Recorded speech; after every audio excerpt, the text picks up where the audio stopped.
नीट पेपरफुटी प्रकरणावरून केंद्रीय शिक्षण मंत्री धर्मेंद्र प्रधान यांनी राजीनामा द्यावा याकरता दिल्लीतील जंतर मंतर मैदानावर ज्येष्ठ शिक्षण तज्ज्ञ सोनम वांगचुक आणि कॉकरोच जनता पार्टीचे संस्थापक अभिजित दिपके यांचं उपोषण सुरू आहे। 20 जुलैला दिल्ली पोलिसांनी आंदोलक विद्यार्थ्यांवर लाठीचार्ज केला। यामध्ये काही विद्यार्थी देखील जखमी झाल्याचं पाहायला मिळालं। पोलिसांनी केलेल्या या लाठीचार्जच्या निषेधार्थ देशभरात विद्यार्थी-विद्यार्थिनींसह तरुणाई पेटून उठले। मुंबई, पुणे, नाशिक, नागपूर या ठिकाणी विद्यार्थ्यांनी या घटनेचा निषेध करत आंदोलन केलं। अखेर या आंदोलनाच्या 36व्या दिवशी केंद्रीय शिक्षण मंत्री धर्मेंद्र प्रधान यांना राजीनामा द्यावा लागला। आज दुपारी 2:20 धर्मेंद्र प्रधान यांनी आपल्या केंद्रीय शिक्षण मंत्री पदाचा राजीनामा दिला।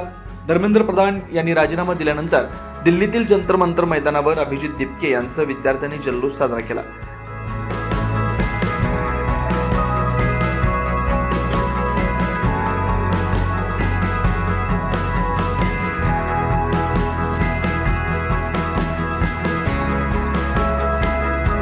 मात्र नीट परीक्षेतील गैरप्रकारामुळे ज्या विद्यार्थ्यांनी आत्महत्या केल्यात त्या विद्यार्थ्यांच्या कुटुंबियांना 1 कोटींची मदत मिळावी। 20 जुलै नंतर विद्यार्थी आंदोलकांवर जे गुन्हे दाखल झालेत ते तात्काळ पाठीमागे घेण्यात यावेत। या 2 प्रमुख मागण्या अभिजित दिपकेंनी केल्या। या 2 प्रमुख मागण्या मान्य झाल्याशिवाय हे आंदोलन थांबणार नाही, आंदोलन असंच सुरू राहील असं यावेळी दिपकेंनी म्हटलंय।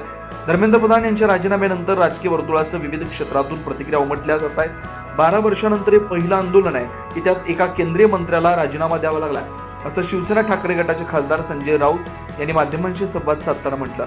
त्यामुळे आता धर्मेंद्र प्रधान यांच्या राजीनाम्यानंतर दिल्लीतील राजकीय घडामोडींना मोठा वेग आल्याचं पाहायला मिळतंय। मुख्यमंत्री देवेंद्र फडणवीस हे देखील सोलापूरहून थेट दिल्लीला रवाना झालेत। एकूणच धर्मेंद्र प्रधान यांच्यानंतर पुढील केंद्रीय शिक्षण मंत्री कोण असणार हे बघणं महत्त्वाचं असणार आहे। 9 न्यूज महाराष्ट्र ब्युरो, नाशिक।